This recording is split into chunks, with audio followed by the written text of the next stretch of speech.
Hello, everyone. If you like what I'm doing here, please consider subscribing, liking, and commenting. It would really help the channel out quite a bit. Thank you very much.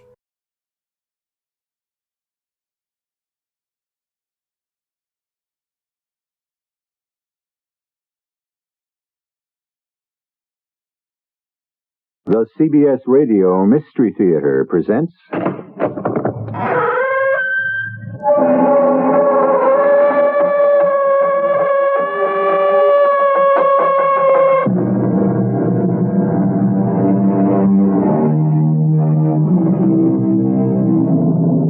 Come in. Welcome. I'm E.G. Marshall, conductor of this ominous omnibus that stops at all stations of the outre and the macabre. Much that I sought, I could not find. Much that I found, I could not bind. Much that I bound, I could not free. Much that I freed, returned to me. And what is the poet telling us? That, practically speaking, in the end, it will all be as it was in the beginning. And so, therefore, it's not what you think you accomplished, but how good a run you got for your money. Some folks get a better run than others, don't they? I'm sorry, Doctor, I can't trust you. If you can't trust me, Mr. Bell, I cannot treat you. I have a great many enemies, powerful, wealthy enemies. How do I know you won't sell them my secrets? Because I am a doctor, and I have my code of ethics. Yeah, suppose someone were to say to you, let me look at Harry Bell's file. I'm willing to pay you very well. What would you say? I would refuse. And if he said, I'll give you $1 million? I would still refuse. Has anybody ever actually offered you $1 million? No. Well, then don't be so quick to answer.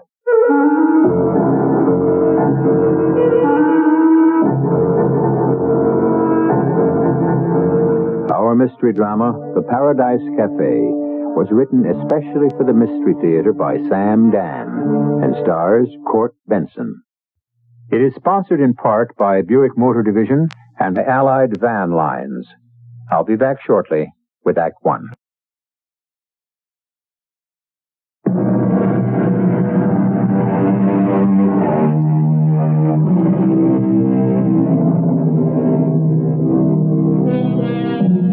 Consider primitive man who cowered in a cave, who literally trembled at every falling leaf, who saw himself surrounded on every side by malevolent spirits. Even the gods to whom he prayed were capricious and fickle. That was primitive, ignorant, undeveloped man. But why do we have similar problems? We sophisticated, modern, civilized beings. Primitive man went to a priest who would read his fate in the entrails of a goat. We go to a priest who tries to read our destiny by probing into, beneath, and beyond our mind.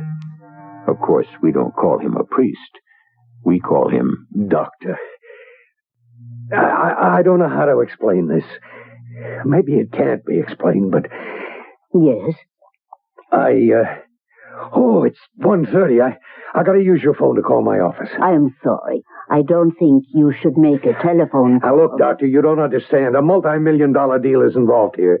Some people from Chicago are arriving You have asked me for 1 hour of my time to discuss a certain very serious problem, Mr. Bell. But I have to leave instructions for my... You have already wasted half of it.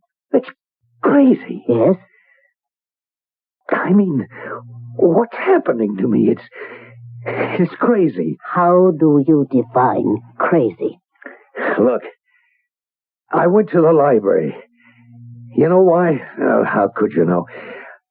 I went to look up what they had to say about possession. Do you know what possession is? In what sense? Well, I wanted to see if it was possible, if it was possible for something or someone to take possession of another person. Okay, now I've told you. And that's a tape recorder playing, isn't it? Yes.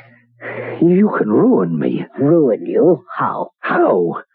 You could make that tape public.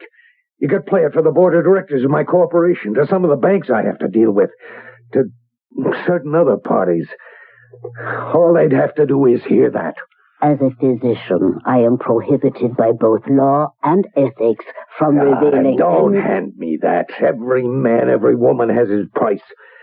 I don't care who or what you think you are. You can be had. Do you know how much money's involved here? Money? Yes, money. What do you know about money? Give me that tape recorder. For what purpose? I want to erase that tape. If you don't trust me, I can't be your doctor. Oh, I trust you. But you're going to erase the tape. Now, we press this erase button. Mr. Bell, I'm afraid our session is over. Look, I trust you, understand, but you see, I know I'm being watched. Why do you say that? Well, a man in my position would take my word for it. So it's discovered I'm seeing a shrink. No offense intended by the usage of the expression. So they figure... They? Who is they? I'll take my word for it. I got more theys than I can handle. So they figure, what's he telling the shrink? We ought to know. And so they offer you $1 million. I told you, my records are not for sale. What are you giving me slogans? Did anybody ever offer you $1 million? Why did you come here? Well, it's on account of this possession thing. Yes. Well, it's that simply somebody, something is taking possession of me, taking over. Is it happening now? No, because right now I'm fighting it. When I think about it, I can fight it off. But I can't keep thinking all the time, so it sneaks in and takes over, and even when I do think, it gets harder and harder because this thing gets stronger and stronger. How does this possession manifest itself? It makes me different. In what way? Well, it makes me feel different, think different, act different.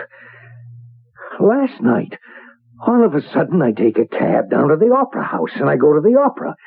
Now, why would I want to go to the opera? Don't you like music? Oh, not that kind of music. And that's not the point. All I'm saying is, all of a sudden, I have to go to the opera. And I sit through it, too. Something made me stay. How can you describe this something?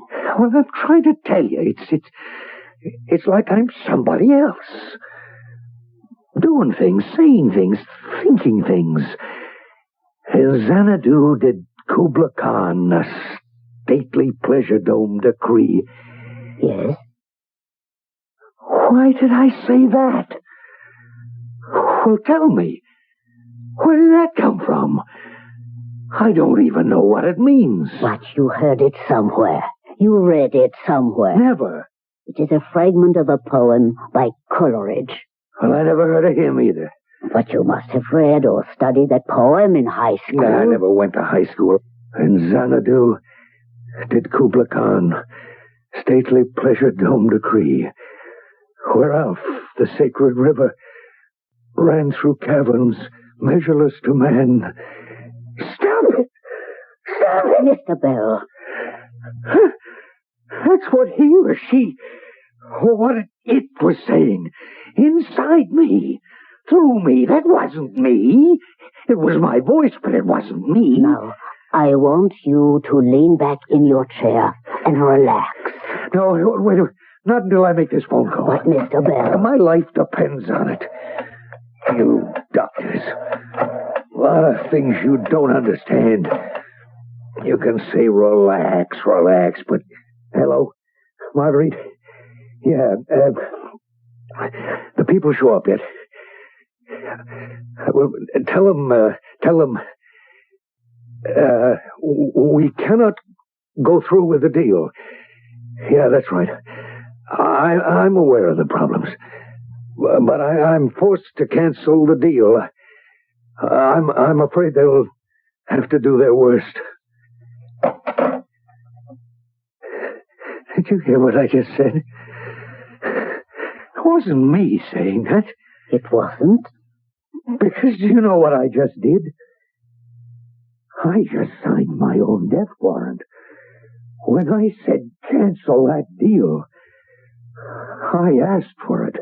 You mean you will die because of a business deal? Doctor, people like you know very little about the world. I mean the real world. Money. That's what it's about, money.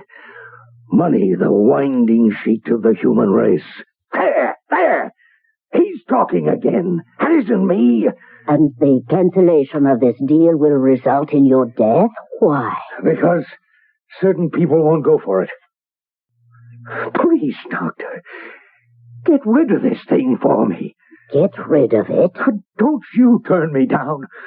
I'll pay you whatever you ask. Look, I'm a hard guy, sure.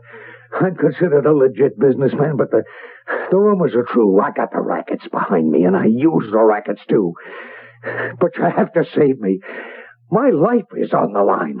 But if it is as simple as telling your secretary that the deal is still on, just tell her. I can't. He won't let me. Whoever he is, he won't let me. How is he stopping you? There is the phone. Reach for it. No, it's more than that. It has to do with space. Space? Yeah, kind of open space and fresh air and kids. You know what I mean? No. Kids playing. You see, the deal's going to kill that. The deal's going to have a lot of factories. We bought up all that land because we knew they were going to build a turnpike alongside. What are you saying? We own the chairman of the State Committee on Highways. What am I talking about? We practically own the whole legislature. Look, it's 12 o'clock noon. The Chicago guys will be in at 1 sharp. I have to be able to tell them the deal is on. Do you understand? Mr. Bell, I would advise a period of complete rest. You're doing it again. You're talking to me as if I'm a nut. Somebody's inside me. Get 'em out. Get 'em out by 1 o'clock. Relax. Don't resist anyone or anything. Whoever it is inside you, let him or it take over. Just yield. But I have to fight. Later, when we find out who. Now, relax. Let your mind feel free. Weave a circle around him thrice, and close thine eyes in holy dread. For he on honeydew hath fed, and drunk the milk of paradise. That isn't me. I never heard that before in my life. Think of those words that have just come out of your mouth. Do any of them mean anything to you? No. Weave a circle? Anything about weaving circles? No. Thrice. The number 3. Close your eyes. Are you afraid of blindness? No. Holy dread. Are you afraid? Sure, I'm afraid. I'm scared stiff. Honeydew hath fed. A honeydew is a melon that don't mean a thing. And drunk the milk of paradise? Milk? No. Paradise? No. Then I don't know what approach I can possibly... Well, wait. Paradise? Yes? Paradise. What about paradise? I'm trying to think. Oh, I know. The cafe. The cafe, Paradise. The Paradise Cafe, yeah. They tore the place down about 15 years ago. Paradise Cafe? The Paradise Cafe. Yeah, he used to come in there and recite poems. Who? This guy, Stanley. Stanley Mason. Stanley Mason? Yeah, a nutty kind of a guy. Used to hang around. He was sweet on Helen. Who was Helen? She was the waitress in the Paradise Cafe before they tore it down. And before... And before? Before what?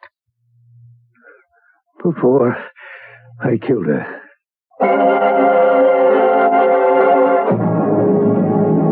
At this point, you know as much as we do. Harry Bell, a wealthy, if notorious, operator, is in the office of psychiatrist Maria Kluger, and he claims that he is being possessed. Someone is inside him, making him do things alien to his nature, and preventing him from doing something that could be a matter of life and death. To develop this story, we need a second act, and I shall be back with it in just a few moments.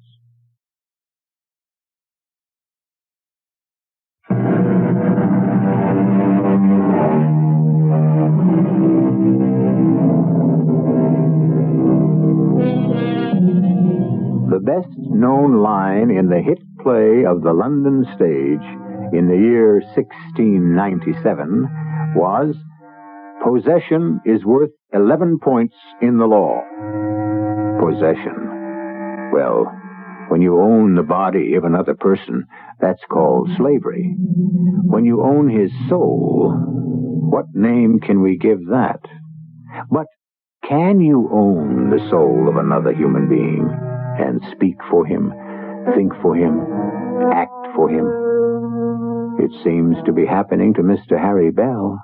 Well, we have you and a man named Stanley and a waitress, Helen, in the Paradise Cafe. Yeah, I remember. And you murdered Helen? That doesn't go past this office. Why did you murder her? Because I didn't murder her. But you said that I killed her. There is a difference. Oh, yeah, sure. Tell me how it happened. Well, Helen, she was kind of, built. Everybody wanted to take her out. But she was a smart little dame.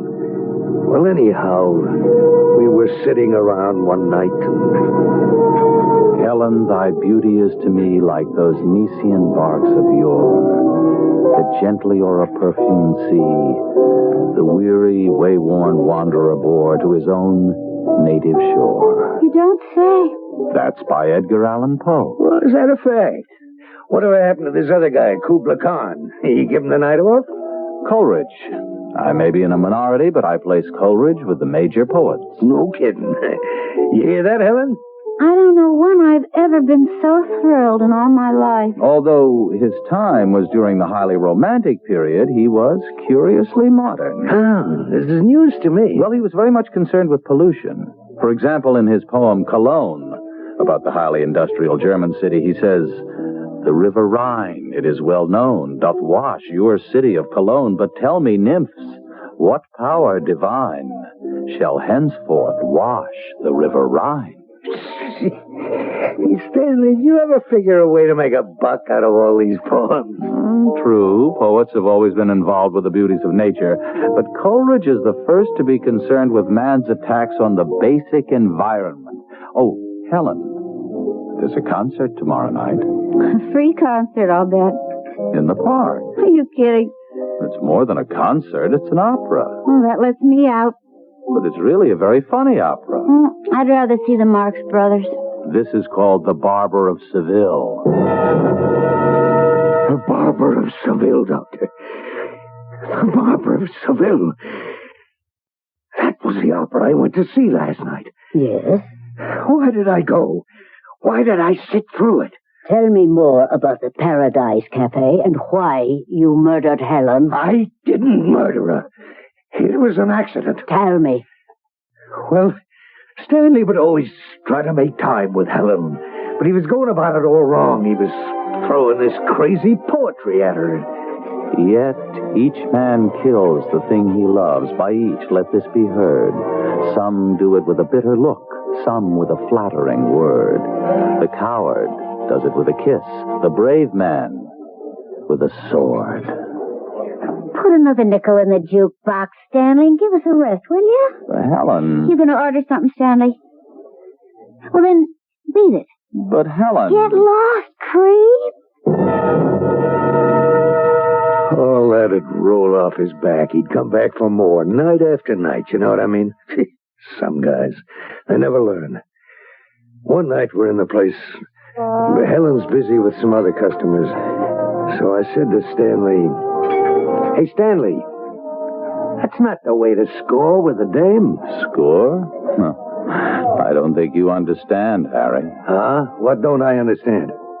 I'm in love with Helen. Oh, sure, that's what I'm talking about. Love. Not your kind of love, Harry. Ah, get wise, Stanley. There are guys taking Helen out, guys who spend a couple of bucks. You want to make time? Takes dough. I don't believe it. What do you believe, Stanley? Can't answer, can you? You know why? Because you're not money. Only money talks today. Everything else is just idle chatter. You really believe that, don't you? Oh, indeed, I do. I really and truly and honestly do. Oh, money. The winding sheet of the human race. Well, whatever it is, without it, you're dead.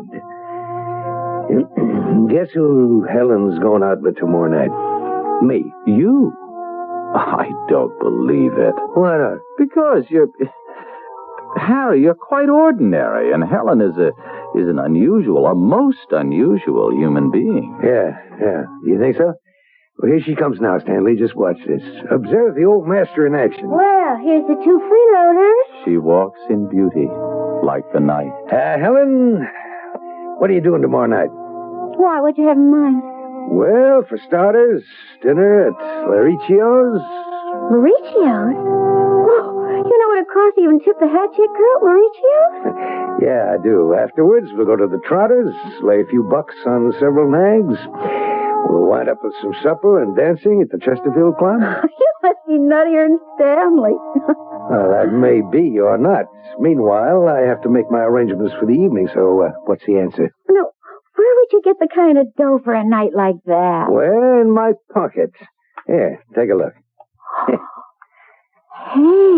Yeah, it's not a 20 covering a roll of ones either. This is solid all the way, baby. Oh, where'd you get it? Well, I developed a green thumb. No. Tell him no. Hey, Stanley. Listen, creep. Tell him no. Don't go out with him. He doesn't love you. He doesn't even Now respect get you. out of here before I have you thrown out. If you go with him, you'll regret Oh, it.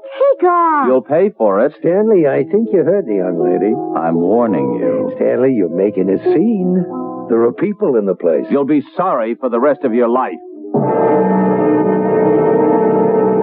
Well, he finally ran out of there. People looked at him as if he was a nut, which he was. Several questions. First, where did you get the money? Well, that was the year I learned. You see, I knew you had to have money. But how did you get it? Carry a gun and steal ass for chumps. You can say I learned how to put certain people together with certain other people, or with things they needed, or both. That was the year I began.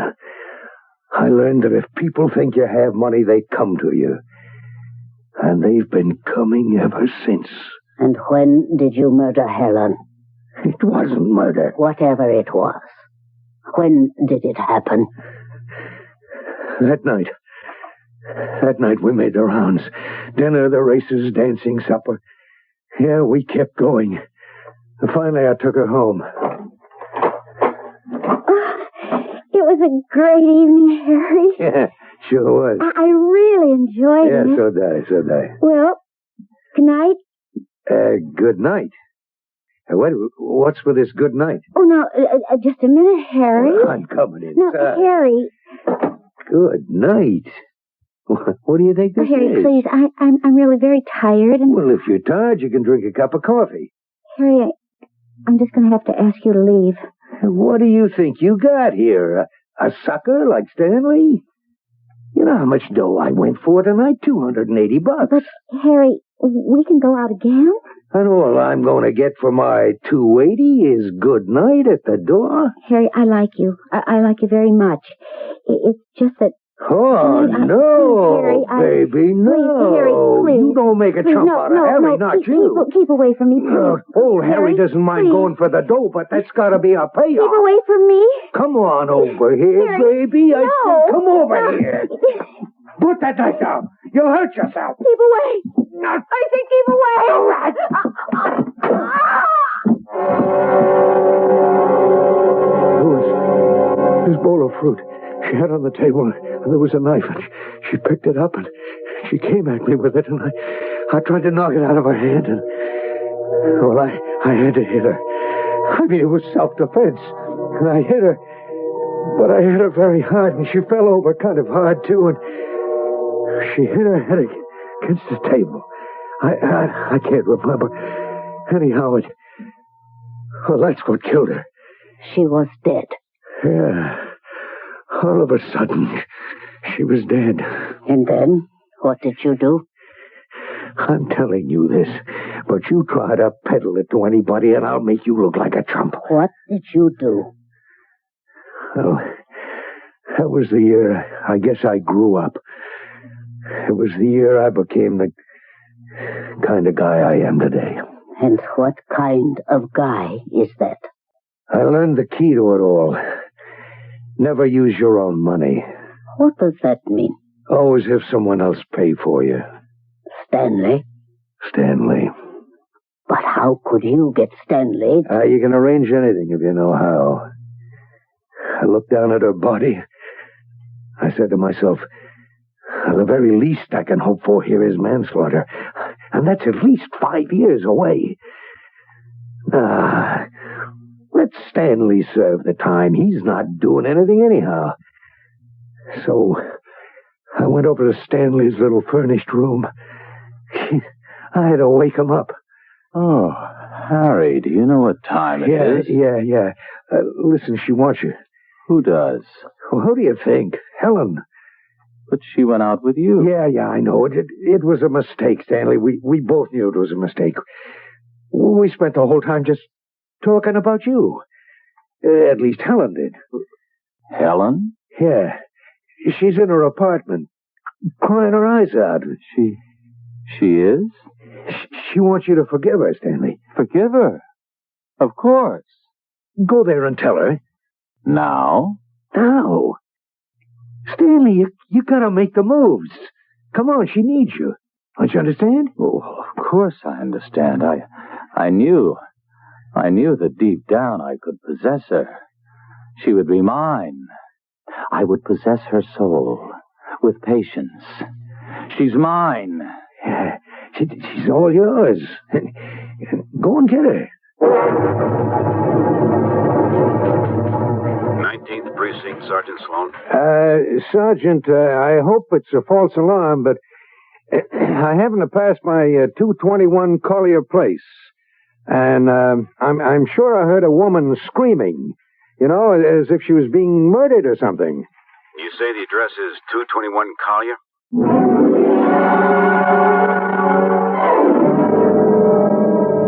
But I didn't do it, officer.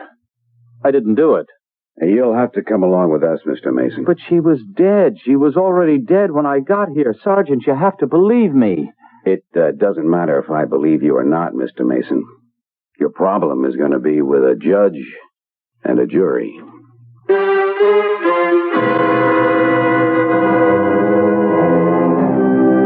As you have already guessed, he's going to have quite a problem. But that's why we're here, to give people problems and to permit them to work out the solutions. And sometimes we discover that the solution can be even more of a problem than the original problem, which is where we are heading in Act 3.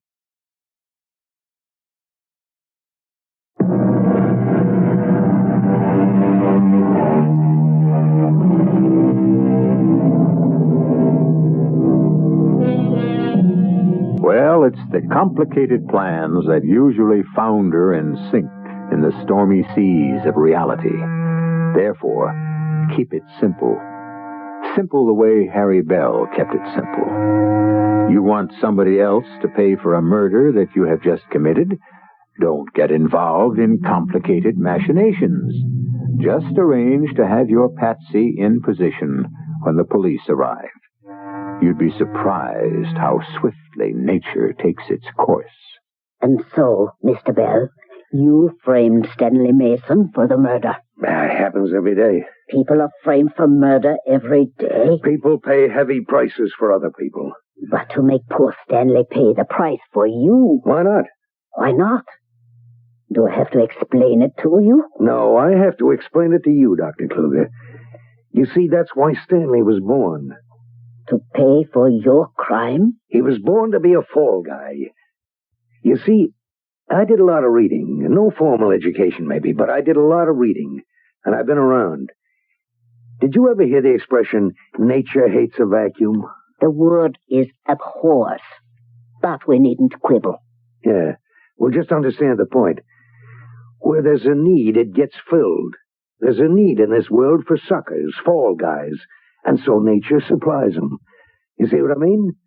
Stanley was born to be a fall guy. And what happened to Stanley?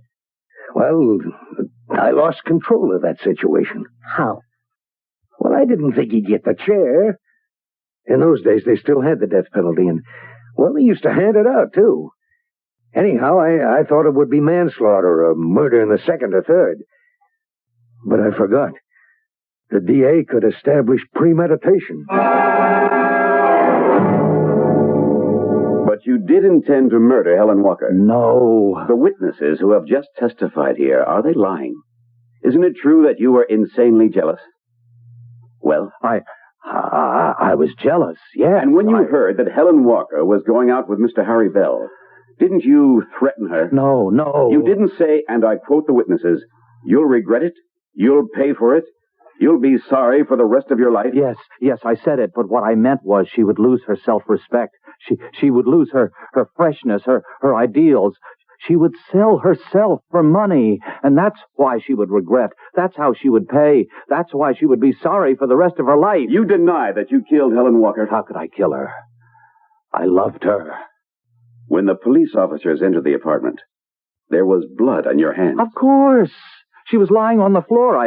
I tried to lift her, and there was blood on her hand. If you hand. didn't kill her, what were you doing there at that hour of the night? I told you. I went there because Harry Bell came to me and said she wanted to see me. And when I got there, she was dead. Mr. Bell, you had gone out with Miss Helen Walker. Yes. And had she ever mentioned anything about Stanley Mason's threats? Mr. Bell, you're under oath. Well, it's just that I didn't think Stanley was that type of guy. What type of guy? Well, the type that could kill. But? Well, but nothing. I don't want to say any more. You left Helen Walker at her apartment at about what time? About 2:15 a.m. Where did you go from there? Home. You went right home. You didn't stop off to see Stanley Mason? Why would I stop off to see Stanley Mason? He says you did. I'm sorry. It isn't true. He's lying! He's lying! Ladies and gentlemen of the jury, what are the simple but stubborn facts? We have the defendant, who is obsessed by a passion for poor Helen Walker. He became violently jealous when she agreed to a date with Mr. Harry Bell. He threatened her. He came to her apartment late that night and killed her. He was found in her apartment, and her blood on his hands. The state rests its case. I'm innocent! I tell you I'm innocent! I loved her! I still love her! The jury was back in an hour, Doctor. I think they could have come back in 15 minutes. Guilty. First degree. No recommendation for clemency. The judge passed sentence. Stanley was dead 3 months later. And you just let it happen. Well, by this time it was a snowball rolling downhill. It was getting too big. It was going too fast to stop. And your conscience never bothered you? Conscience? I used to have one. And then I heard something Stanley said. And thus doth conscience make cowards of us all. And I knew what that meant right off the bat. There are things that you have to do, and when you're too scared to do them, you blame it on your conscience. Would it have been better for me to have gone to the chair instead of Stanley? To have died instead of Stanley? But Stanley isn't dead. Oh, he's dead, all right. Stanley's wrapped in his coffin and buried in his grave. He lives in you. In me? Yes. He has taken possession of you. Oh, look. That's for primitive people, for ignorant, superstitious people. This possession business. Oh, I know that's what I spoke about earlier, but that's not why I came to you. You're a doctor. You're a psychiatrist. You can't believe in that kind of... Or do you? I can only believe the evidence. Do you realize it's 1 o'clock? The Chicago people are already in town. They know I've said no to the deal. They'll kill me. They'll have to. They'll make it look like an accident, but with me out of the picture, they can get the votes to carry it through. Carry what through? The project. See, we're going to build these plants right near superhighways, an airport, railroad. But I thought it could make up a wonderful children's summer camp. Who thought? I told you, I thought. Where would Harry Bell get such thoughts? That's how Stanley Mason would think. What's wrong with you, Doc? Don't I know how important it is for kids to have a camp? I was brought up in a slum. You are now Stanley Mason. Oh, you're crazy. You are Stanley Mason because you want to be Stanley Mason. Me? I want to be a creep like Stanley? Why? Because your conscience has made a coward of you. I told you I don't have one. You killed Helen Walker. You made Stanley pay for it. And now your conscience is exacting the price. No. You remember everything Stanley ever said. And you have become Stanley. It's a lie. Prove it. Pick up the telephone. Call your office and say what Harry Bell would say. Say the deal is going through. That is what Harry Bell would decide, isn't it? Well, why can't you do it? Because Yes. I'm waiting. the words won't come out. Because Stanley Mason won't permit them. A children's camp sounds like a much better idea than a cluster of factories. You've got to get rid of Stanley for me. Stanley seems a much finer person than Harry. That's not for you to judge. That's true. And yet, if Stanley has succeeded in transferring his ideals to you, society will certainly be the gainer. But I'll be the loser. Why?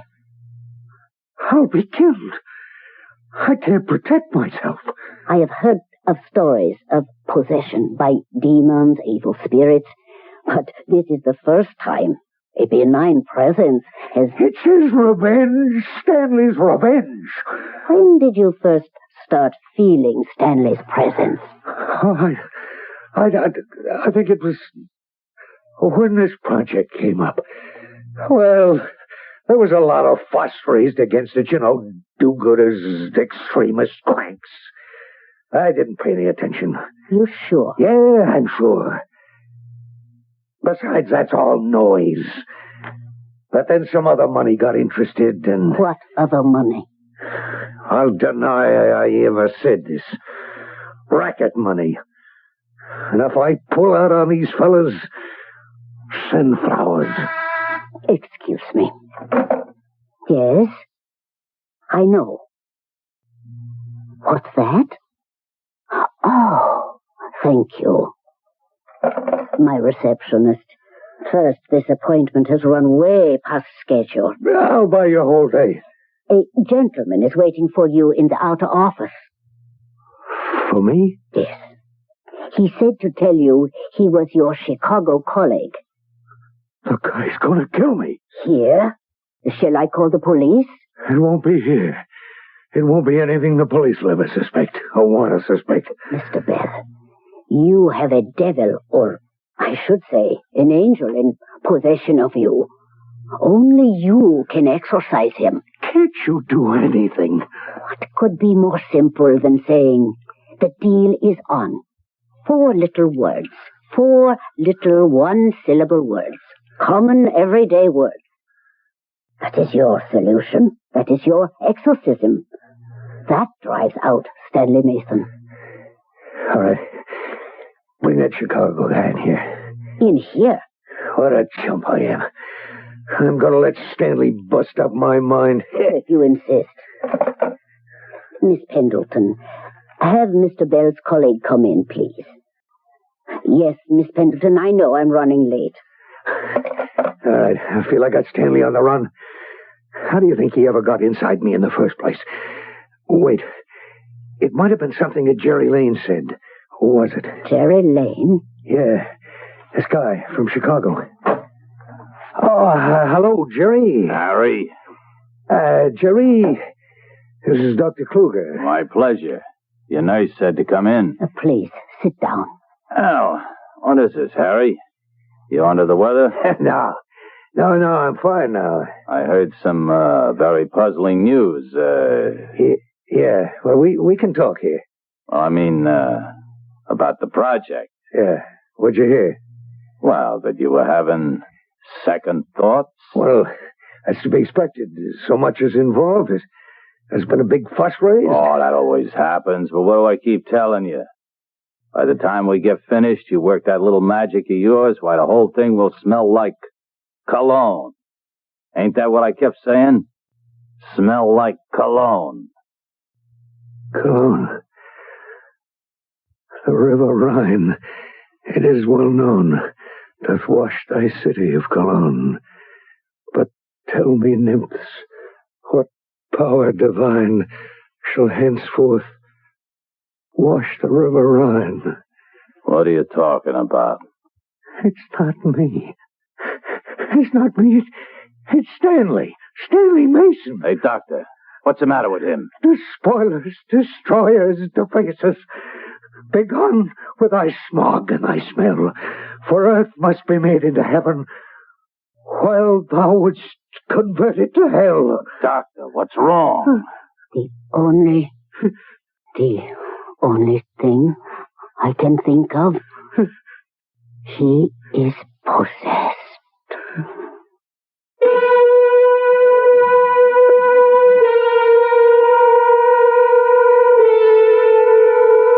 You may have read of a tycoon who disappeared. As a matter of fact, it was a memorable headline. Tycoon disappears in typhoon. Mr. Harry Bell was washed off his yacht during a storm at sea. Some say it was a convenient disappearance because his financial empire had collapsed. The truth may be in the files of Dr. Maria Kluger, but ethically, morally, and legally, she cannot say a word on the subject. I'll return shortly.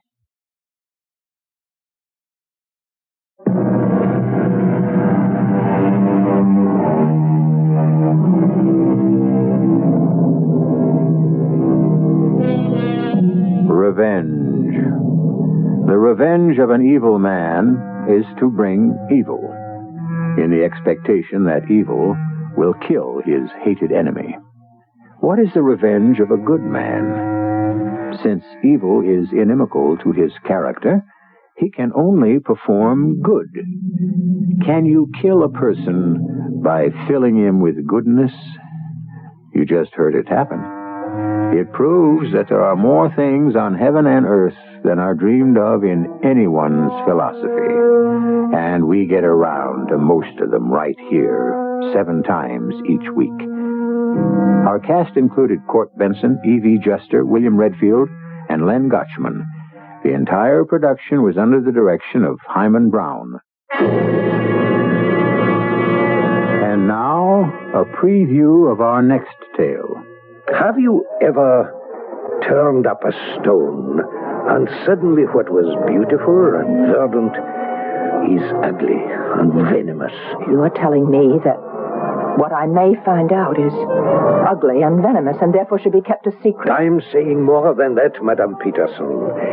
I am asking you to take the statement we are willing to give you and return home. Heed my warning while there is still time. If you persist in this search, there is danger for you. You're threatening me. No. I was simply warning you that your search will inevitably lead you to some who held life very cheaply in those days.